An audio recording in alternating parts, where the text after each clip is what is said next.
বিশ্বনবী জুমার খুতবা দিচ্ছেন, হঠাৎ এক সাহাবী খুতবা চলাকালীন সময়ে মসজিদে ঢুকেই বসে পড়লেন। বিশ্বনবী বললেন দাঁড়াও। নিজের খুতবা বন্ধ করে দিয়ে সাহাবীরে বললেন দাঁড়াও, 2 রাকাত পড়েছ নাকি?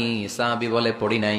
বিশ্বনবী বললেন তাড়াতাড়ি করে চটজলদি করে 2 রাকাত পড়ে নাও। খুতবা, জুমার খুতবা চলতেছে, খুতবা থামিয়ে দিয়ে খুতবার নিরবিচ্ছিন্নতাকে ভঙ্গ করে আল্লাহর হাবিব সাল্লাল্লাহু আলাইহি ওয়াসাল্লাম 2 রাকাত পড়তে বললেন। এটা খুবই জরুরি, পড়বেন, খুতবা চলাকালীনও পড়বেন।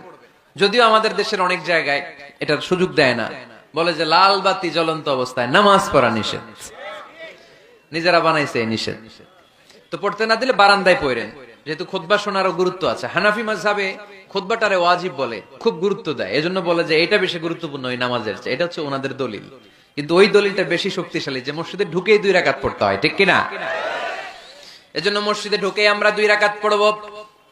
তাহলে প্রথমে ওযু করে নিলাম, সুন্দর জামা পরলাম, ডান পা দিয়ে মসজিদে ঢুকলাম, ঢুকে 2 রাকাত পড়লাম। এই সবগুলো আদেশ বিশ্বনবী আমাদের জন্য দিয়েছে।